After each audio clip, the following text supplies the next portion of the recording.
welcome to our channel. My name's Erin. My name is Elaina, and today we are going to be tier ranking all of the witchiest books we've read. We've compiled every single book that is even remotely related to anything witchy, and we're going to rank them and let you know which ones are worth your time, which ones are not, and which ones you shouldn't even look at because they're so terrible. And in the meantime, if you're interested in this makeup look I'm wearing right now, we did film this, so check out the Cosmere reading list video if you'd like to see me go through this makeup look step by step. And for this video, I'm going to kick the witchiness up a notch by swapping out my lip for this gorgeous fully black lipstick from e.l.f. This is the O Face lipstick in the shade All Night. It has not been touched yet. It's so beautiful. It's so perfect. But here we go. While I'm doing this, Erin, do you want to explain what our tiers are? Okay, yes. So we have 5 tiers today. I'm going to start at the bottom and work our way up. We have 1, just no, which means literally not even worth your time. 2, not for us. Maybe for you, not for us. 3 is fine, sort of in the middle of the road. 4 is we dig it, definitely worth looking at. And 5 is OMG, best of the best. We both loved it. Okay, so, ooh, that's very witchy. It actually looks really cool with the purple eyes. Ooh, yeah. Oh my god, I look like I'm going through a goth phase. Okay, I love the black lipstick. Okay, let's get started. I'm so excited to talk about some of these. Okay, so how do we do it? Okay, so we're gonna start with one of mine. The book is called Cackle by Rachel Harrison. This looked super cool when I saw it in the bookstore. It almost gave sort of like maybe lesbian vibes. It's this girl who gets broken up with this guy that she's been with forever, and she moves to this little town in upstate New York, and it's like really nice ambiance, and she meets what is obviously a witch. And they become best friends, and I thought they'd fall in love. And actually, this book was not good. I did not like it. The main character is just really difficult to like. She's very whiny, and she's just pining over this guy. And I'm sorry, I do not want to read a book about somebody pining over this loser. And there was also, running theme for the day, a lot of bugs. Oh Which my god. I guess is a witchy thing, but the bugs. There's only so much I could read about spiders before feeling a little queasy. Okay, so Cackle is a just no for us. There are better witchy books on this list, don't worry. For sure. But before we get to those, I'm going to talk about The Unfortunate Side Effects of Heartbreak and Magic by Brianne Randall. This book was really hyped, and I don't know, I feel like, what am I missing here? The Gilmore Girl vibes are on point. Love the small town feel. Love the food descriptions. And solidly half of this book was food descriptions. And that was the best part. Like bakery? Like bakery, Okay. but also food. Like lasagna, fried chicken. Okay. It made me hungry. But the other half of the book had plot. And the plot was so bad. Oh my god. I did not like it. I'm gonna say a spoiler. Skip ahead if you don't want this spoiler. Fake pregnancy. I feel like when you have witches, you could come up with something way cooler than a fake pregnancy. Right? So, for me, this book is a just no. Okay, the next book on our list is Wayward by Amelia Hart. So, Wayward, another gorgeous cover. Another kind of disappointing read, but I will say I think some of it is probably personal hang-ups on my part. This book has every trigger warning under the sun. I mean, you should look up the trigger warnings if you want to read this book. That said, it's a very powerful story. I did enjoy how it jumped from one viewpoint to the next. And I was very invested, especially in Kate's story, the like modern storyline in the book. However, the trigger warning topics made the book very sad overall in tone. And again, the bug talk. Petition for no more bug talk in our books because like I don't do bugs. I do not like bugs. And I don't think I'm alone in this. Crows, okay, that I can get behind. You know, black cat's great. Love a black cat. True. But why does it have to be a spider? So because of the bug talk, I'm going with not for us.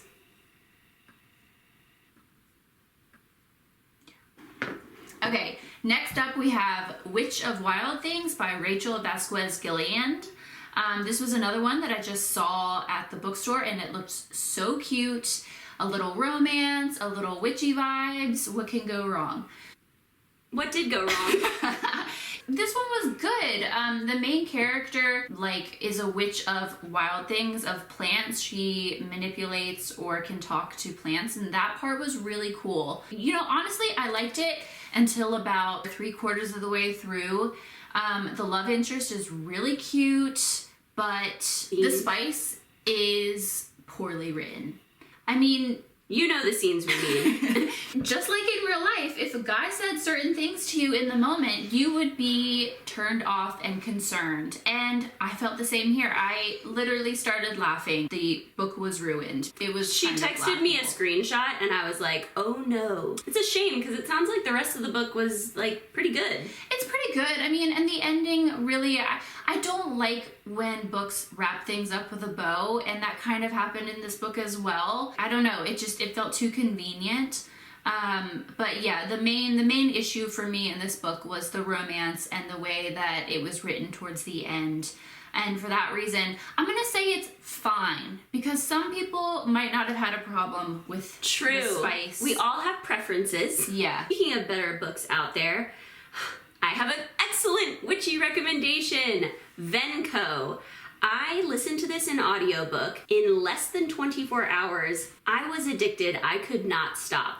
It's so good, and I really enjoyed the narrator, which always helps for an audiobook. But this story has everything that I wanted these other witchy stories to have. There is true feminist community in this book, intersectional representation, and it was really good. Oh man. Do they call themselves Venko, or is that literally just the title? They call themselves Venko. Okay. Yes. And it's supposed to just be a play on coven, so people don't know what they are. Right. It's sneaky. Okay. And I really enjoyed how many different types of women made up the coven. Yeah. I loved the main character, Lucky. I loved her grandmother. And the plot, this was adventurous. It was fast-paced. Yeah. There was magic in it, but no bugs. No bugs at all. It can be done. Oh my gosh, it turns out. And it was still extremely witchy, trust me. 10 out of 10. This was 5 stars, OMG. All right, I'm gonna read it next then. Seriously, you should. Yeah. It's very good.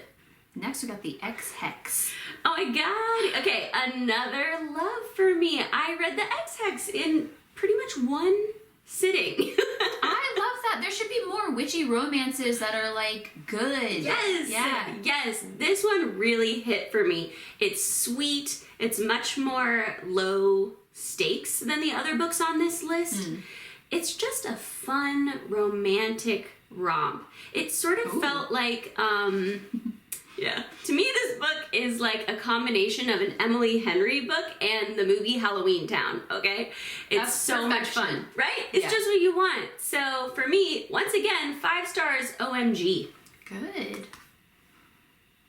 I'll have to read that one too. Okay, next we have the book Circe by Madeline Miller. We've both read this, right? Yes. Now, it's kind of a wild card, but not, because literally Circe is considered the OG witch. Oh yeah, she definitely counts as a witch. Yeah, and I think we can both agree this is a 5-star OMG off the bat. Of pretty much not even just of witchy books, but of all the books I've read, this is up there in the top 10 to 15. It's such an incredible story, and it's so beautifully written. I totally agree, and I think it's perfect for this time of year too. It's a good fall read. So it fits right in with all these other witchy books. Yeah. OMG. Okay, next on the list is The Very Secret Society of Irregular Witches by Sangu Mandana. I read this last fall, and it's really good. It's another sweet, cozy, romantic witchy story. Great found family. Set in England, which is cool. Yeah. Pretty good twist towards the end. I'd say the thing that holds this book back for me is the children in it. Really? Yeah. I felt like they were a little bit... It is so hard to write children as their own characters and it not come off like cheesy caricature type thing. Or just like obviously there to move the plot along or to fill some sort of purpose. Which I do agree, in this book they are really there to, I mean, they're better than some, but still just not my favorite. But overall, I love the romance. It's like a grumpy sunshine vibe, and I think it's a really cute story. So I'm going with We Dig It. Yep, agreed. Okay, next we have The Rules of Magic by Alice Hoffman. This is a precursor to Practical Magic, and I think she's got a few others as well. I think there's 4. Yeah, I think she's even... No, I think the new one actually isn't part of it. This was really good. It's been a couple years since we both read this book. The characters were really well fleshed out. I love a sibling focus. It was good, but it wasn't super memorable. It didn't really compel me to go and read Practical Magic and the other ones. So I think for that reason, we're going to put it in the 3 fine category. Yeah, that makes sense to me too. Okay, here's one I've been meaning to talk about for a while. I'm excited. It's called The House Witch. The author, I think, only goes by the one name. It's like Delamac. It's like Cher, but for an author. Okay, The House Witch. I love the concept of a house witch. The house witch in question is adorable. His name's Finn, and his magic is all about the home. He's an amazing chef. He can protect his home. He has magic doing the dishes for him, which I find very appealing. This is about a guy? Yeah, it's about a guy. The house witch is a guy. Okay, all right. The house witch is a guy, which you gotta love those gender roles being swapped out. Yeah. And he is a hardcore feminist, I'll tell you that. He makes that very clear many times in the book. It can sometimes be a little heavy-handed in its messaging. There are like a couple of knights that start out the book as bullies, and they, as punishment, have to serve in Finn's kitchen, and then they sort of overnight become like feminist heroes and are like standing up for all the women in the castle, which is a really nice idea, but I thought it was a little bit like convenient. But I did like the romance in this book a lot. There's a very sexy female love interest who's very capable. She's like a spy and a badass, but gorgeous, and everyone knows it. There is one major drawback to this book. I listened to it in audiobook form, and the narrator chose a very interesting accent for the kitten character. There's a kitten in the book, and there are a couple of POV chapters, and the narrator decided to go with something kind of questionable in my opinion. I'm wondering how no one caught this, how none of the editors like stopped him from doing this accent. That's all I'm gonna say about it. It's weird. You can look it up. People mention the accent issue on Goodreads in the review, so if you want more information. However, it's not the author's fault that the narrator made that terrible choice, in my opinion. Yeah, but they did a point of view of a kitten. I'm sorry, but like that's that is questionable. Why would a kitten talk like that? It's unfortunate because that's a big part of the issues here, but I'm gonna put it in fine. Fine. If you just read a paperback of this, you'd probably really love it, and it would end up in We Dig It or OMG, but that's not what happened, so fine. Fine. Okay, next up we have Serpent and Dove by Shelby Mahurin. I listened to this on audiobook pretty recently. It's the first in a trilogy, and it's about a witch and a witch hunter, sort of a romance fantasy type situation. I thought this was good. I really liked it. I thought the main character was really likable. The romance was good. I'm interested. It was entertaining, yeah. My problem is I was going to pick up the second one, and apparently it's pretty bad. Oh, like just what a like shame. Totally. I know, and so I don't think I'm going to continue with the series because I don't want to ruin this book. Yeah, I get that. And everybody says that the follow-up is just that bad, but I would give it. I'm gonna say We Dig It. Like, I digged this book. Yeah, I kind of want to read it. So, yeah. I mean, there are problems, but like, it was good. And the witches are serious, man. Like, sounds like it. I mean, there's witch hunters. Yeah, like they going do down. some damage. It's Okay, next we have The Vine Witch by Luann G. Smith. The witch in this story is a vineyard witch. She blesses the vineyard so that their wine will be good. And she's like an expert in all things wine. Don't read this book if you're like on a sobriety journey, okay? I really wanted to like this book. Oh. I have to say, the romance is not good. They introduce a character. It makes zero sense that they would be into each other, but they are. I mean, you don't... Is it the wine? It's like he takes over the vineyard, right? He bought out the vineyard while main character was transformed into a toad for like a couple years or something. This is not a spoiler. The book starts out, the first 6 pages, she's a toad. That also kind of messed it up for me because I don't like toads. While she is being a toad, this guy like buys the vineyard, but he doesn't believe in magic. He's like anti-magic. So when she gets back and he's like, the wine isn't good. The wine's not whining or whatever. She's like, yeah, you need magic. And he's like, no, witchcraft. But for some reason they are in love. They don't seem attracted to each other. They don't... Is she a toad? Talk to each other. She's no longer a toad. I will say she is at least...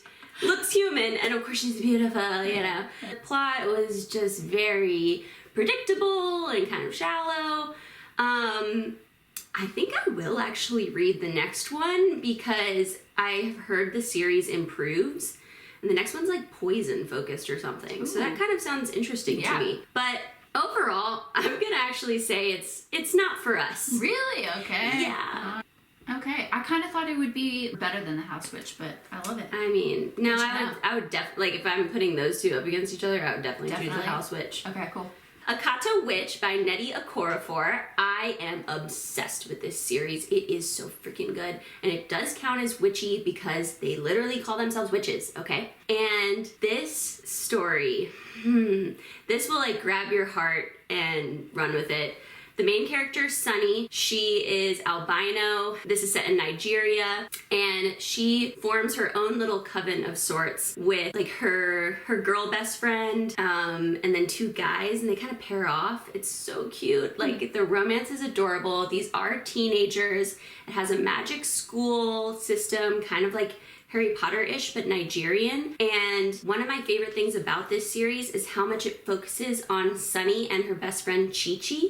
I just find fantasy that focuses on 2 female best friends is so rare.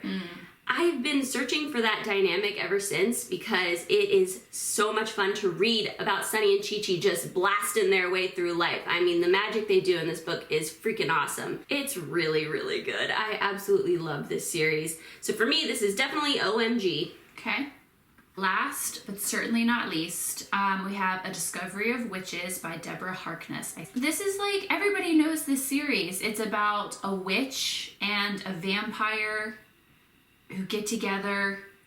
It's been made into a TV show starring Teresa Palmer. Oh! Yeah. Oh my god. It's fantastic though. I read this several years ago and like blew through the entire series. There's even like a spin-off book and I read that. And it's cool because like in the first book they're set in the Bodleian Library in Oxford and it's like one of the best dark academia. It's like, it feels like one of, I'm gonna say the OG dark academia and that's not true at all. But like... But we're sticking by it anyway. I swear like the whole series is just extremely good in my opinion. This is definitely a 5 OMG for me. I would highly recommend it. So yeah. It's funny looking at this, like going into this video, the last few days I've been thinking, uh-oh. We don't like witchy It turns books. out I don't like witchy books. Yeah. I thought I did, but I don't. I think I was just getting caught up because I just recently read Wayward and The Unfortunate Side Effects of Heartbreak and Magic, which were just duds for me personally. Yeah. So that was sort of clouding my judgment. Because actually you can see here, there are quite a few witchy books we really like. In fact, the majority of the books here are 3 or higher. Definitely check out the We Dig It and the OMGs if you're looking for a nice witchy book this time of year. Yeah, I think I'm done with witchy books for the time being. Me too. I think I'm trying out the Hacienda, like more horror, and her other, the vampire one that you said. I'll do that as in the run up to Halloween, but I think we're done with the witchy books for this year. Yeah, We did all right. But if there's any major ones you think that we missed or you think we'd really like, let us know. We would love your recommendations. Yeah. If you liked watching us tier rank these witchy books, and you would maybe like to see us rank other books, please make sure to like this video, comment on it, subscribe to our channel, tell us what you would like to see more of. We would be so, so grateful. And for now, see you next time.